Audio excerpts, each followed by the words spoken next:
Hello hi नमस्ते आशा करुँची भलरे थे समस्ते सकाल सकाल आसिक सांग पूरा देते मो सरप्राइज तो देखो से सांग आसिक सकाल होता मैगी सांग फरमाइश होता चिकेन तास तो मुझे सादा कि से पोटल कषा आस तो मुझे भात पापड़ सैलेड तो आंब भी खाई बाकी से लास्ट खाई से मुझे सर्ट नहीं तो आम ये गपुलु गपी सारा आम देखो ये आसलु मेला बुलवाक देखो झील पे मेला बुल किणाकिणी करवाटा सुनिश्चित ये मो सांग मुझे देखिए बुझीपड़ से केते कन्फ्यूज थी कौटा नेबी और कौटा नेबिनी ये मेला बोल बोलना गोटे बढ़िया जिन देखा पाइले यहाँ फैन जार दाम था 250 रुपीज तो सेठू बाहर के आसी गोटे सब विभिन्न प्रकार कोली बिक्री होता सावित्री से मुझे चेरी कोली खाई थी सांग फरमाइश जाइए आम ये गुपचुप खायापी जेहेतु सांग पलैबे से गुपचुप गुपचुप खाईदे बुलाबुली करदे जीवु आ गुपचुपटा केमती लगुच पचारा तो मुहर एक्सप्रेशन देखूँ तो यहाँ सावित्री देखो गोटे गोटे टोकर कोली बिक्री हो तो एथर ना गोटे गोटे कोली मुझे खाई तो आपण मैंने देखो माउसी कहे भी सब कोली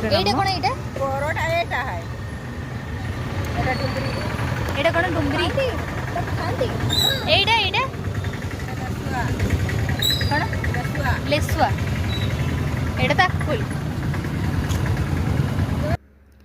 तो बस यही मुझे आखु कोली आनी खाई तो टेस्ट करी तो रोचे नमस्कार जय जगन्नाथ वीडियो केमती कौन लगे निश्चित भाव में कमेंट।